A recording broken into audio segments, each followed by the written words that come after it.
지난주에 믿음으로 우리가 성령의 역사를 누리게 됨을 말씀 받았습니다.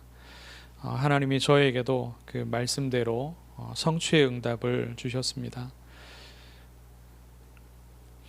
함께 캠프하는 목사님들이 그런 포럼을 제게 하셨습니다. 한 분은 현장에서 이제 교회 성도를 만났는데 그분의 현장의 모습과 또 그분의 이야기를 들으면서 스스로를 돌아보고 또 하나님의 사랑으로 또 하나님이 주신 그 말씀을 가지고서 깨닫고 또 적용하고 교회와 성도들을 향하여서 이렇게 하게 되었다는 그런 포럼을 들었어요. 참 겸손하게 하나님이 주신 그 마음을 이렇게 이야기하시는데 참 전달받을 수가 있었습니다. 또 다른 한 분은 그분도 참 겸손하게 이렇게 포럼을 하셨어요. 자기 자신을 지금까지 이렇게 계속 전도하고 또 이 전도 운동의 대열 속에 있게 도와준 어느 선배 목사님 이야기를 이렇게 하시더라고요.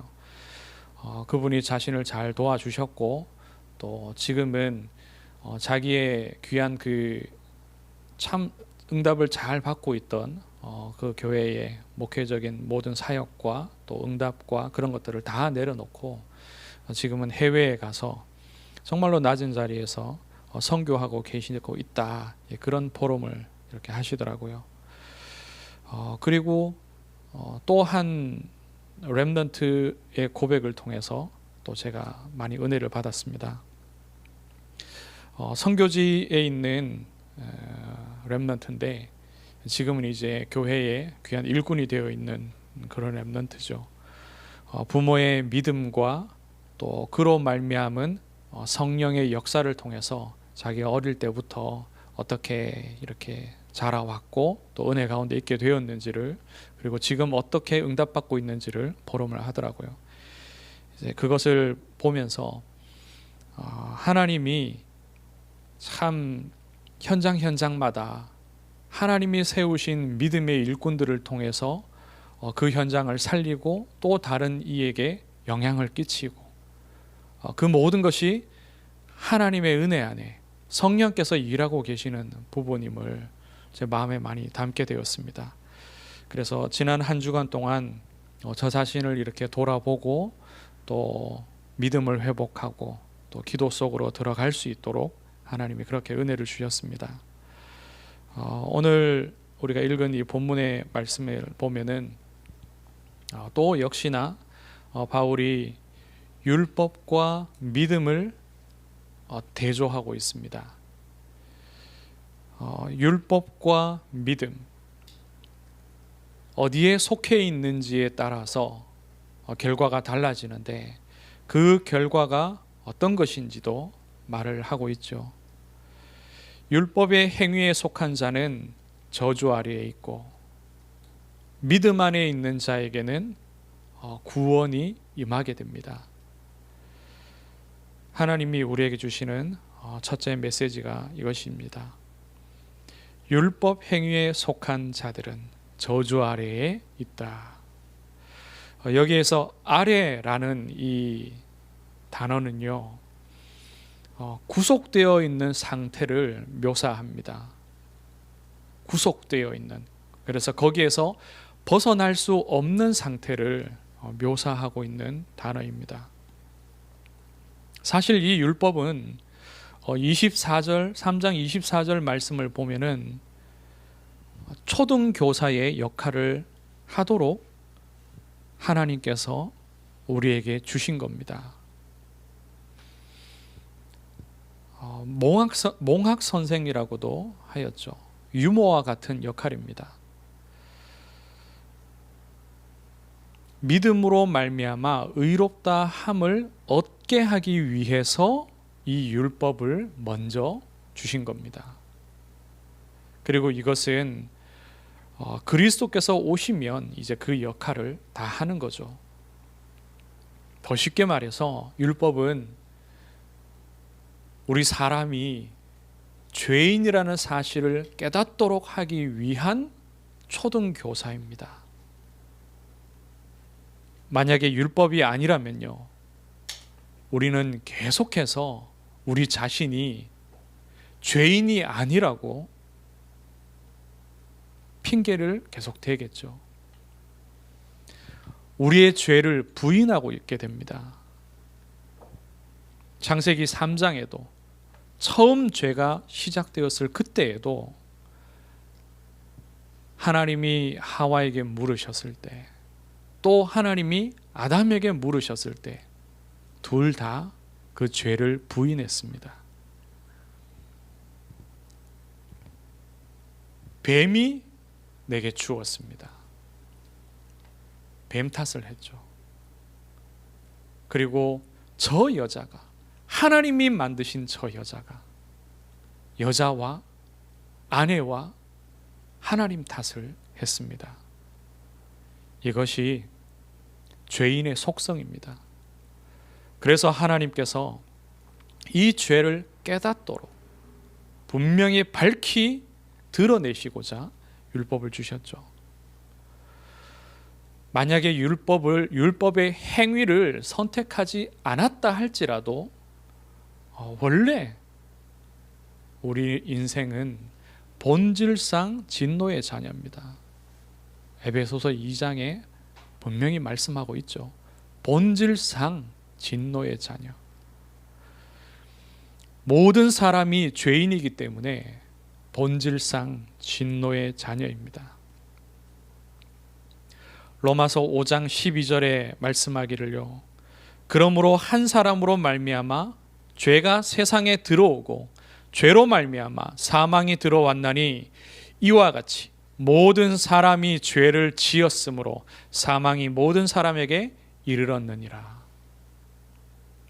이것이 진노와 저주의 증거입니다. 만약에 율법의 행위를 택하고 다 지켜서 행한다면 구원을 얻게 됩니다.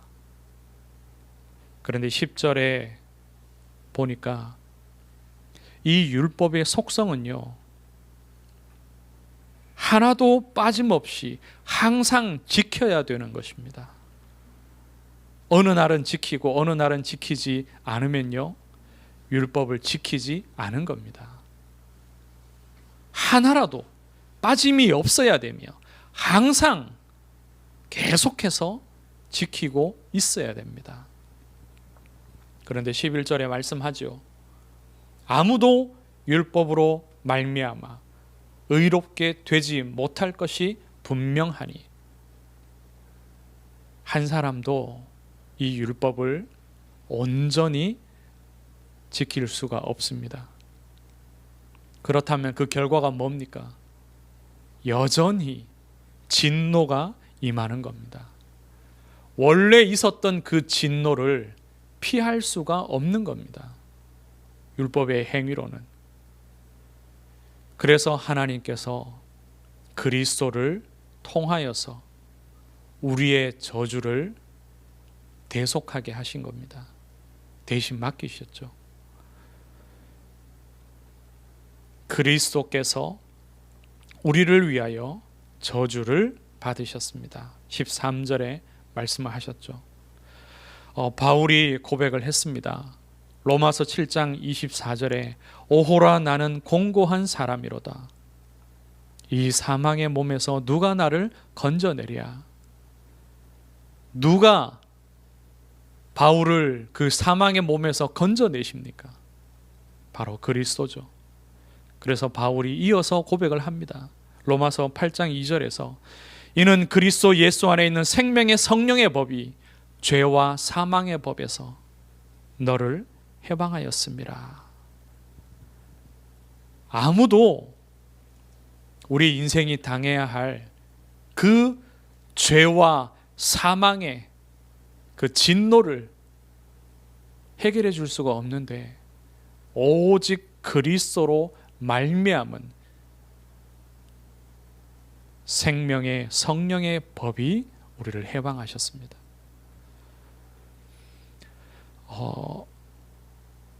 13절에 보면은 나무에 달린 자마다 저주 아래에 있는 자다라고 말씀하죠. 이것은 신명기 21장 23절의 말씀을 근거로 합니다.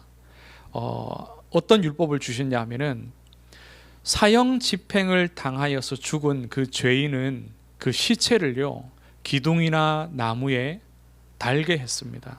달도록 했습니다. 그래서 나무에 달린다는 것은 하나님의 진노 받았음을 상징하는 겁니다. 그것을 드러내는 거예요. 예수님이 달리신 그 십자가가 나무 십자가입니다.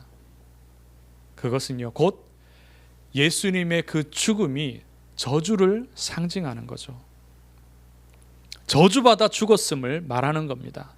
그런데 분명히 알 것은 예수님은 스스로의 잘못으로 스스로의 죄로 말미암아 저주받으신 게 아니라는 겁니다. 하나님께서 그에게 대속을 맡기셨습니다. 하나님께서 우리 인생의 죄를 대신해서 그 나무에서 십자가에서 저주받아 죽도록 하나님이 만드신 겁니다. 고린도 후서 5장 21절에 보면 하나님이 죄를 알지도 못하신 이를 우리를 대신하여 죄로 삼으신 것은 우리로 하여금 그 안에서 하나님의 의가 되게 하려 하심이라. 그리스도는 죄 없는 분이십니다. 하나님의 아들로서 우리 인생의 육신을 입으셨을 뿐이지 죄 없는 분이십니다. 그런데 하나님께서 우리 죄를 대속하게 하시기 위해서 십자가에서 저주받아 죽게 하신 겁니다. 이것을 구약에도 미리 말씀하셨죠. 이사야 53장 6절에 말씀하셨습니다. 그의 죽으심은 우리 죄 때문입니다. 속량이라고 분명히 말씀하고 있죠. 13절에 속량은 몸값을 치르고 되찾는 것을 말합니다. 우리가 죄와 저주와 사망 아래 있게 되었습니다. 하나님이 죄를 깨닫도록 주신 그 율법의 행위에서도 그 아래에서도 여전히 저주 아래에 있습니다. 율법을 지켜 다 행할 수가 없기 때문에. 그런데 하나님께서 우리를 그 가운데 두시지 아니하시고 구원하시기 위해서 자기 아들을 저주 아래로, 죄 아래로, 진노 아래로 하나님께서 보내신 것입니다. 지금도 사람들이 이 가운데에서 벗어나지 못하고 있습니다. 유대인들은 여전히 율법의 행위를 택하고 그 율법으로 구원 얻기 위해서 애쓰고 있습니다. 그러나 얻을 수가 없죠. 하나님의 법을 모르는, 하나님의 말씀 모르는 세상의 사람들, 그 사람들은 세상의 다른 것을 가지고서 구원 얻기 위해서 애쓰고 있습니다. 사단이 준 죄와 사망의 법을 따라서 열심히 애쓰고 선을 행하고 노력하고 지식을 구하고 종교를 갖지만 죄와 사망과 하나님의 그 진노를 벗어날 수가 없습니다. 하나님의 은혜의 그리스도의 복음만이 우리를 구원하심을 믿습니다. 말씀을 맺습니다. 하나님께서 왜 이 그리스도를 우리에게 주셔서 우리를 속량하게 하셨느냐? 율법의 행위가 아니라 오직 믿음으로 구원 얻게 하셨느냐? 그리스도를 보내셔서 이 일을 이루셨느냐? 14절에 말씀하고 있습니다. 두 가지죠. 첫째는 그리스도 예수 안에서 아브라함의 복이 이방인에게 미치게 하기 위해서. 그리고 또 있습니다. 우리로 하여금 믿음으로 말미암아 성령의 약속을 받게 하려 함이라. 우리의 기도 제목이죠. 하나님, 이 그리스도를 인하여서 율법 아래에 있을 것이 아니라 계속하여서 복음 아래로 들어가게 하옵소서. 하나님의 그 은혜 안으로, 그리스도의 그 사랑 안으로 들어가게 하셔서 성령 충만케 하옵소서. 우리의 기도 제목입니다. 그리고 또 말씀하셨죠. 이 그리스도의 복이, 이 하나님의 생명의 은혜가 모든 이방인에게 미쳐서 그들도 아브라함의 복을 받게 하옵소서. 우리가 받았던 것처럼 그들도 구원의 복, 하나님의 자녀되는 복을 받게 하옵소서. 우리의 기도 제목입니다. 우리를 위하여서 저주를 받으신 그 그리스도 안에서 이번 한 주간 은혜를 풍성히 누리시고 가는 현장마다 생명의 역사가 일어나기를 주의 이름으로 축원합니다. 아멘. 하나님, 은혜를 감사합니다.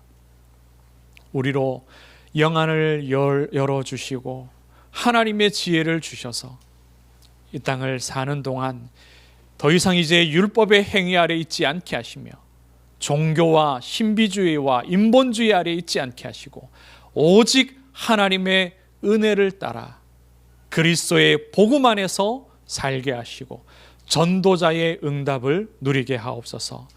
이를 위하여 성령으로 충만케 하옵소서. 예수 그리스도의 이름으로 기도드리옵나이다. 아멘.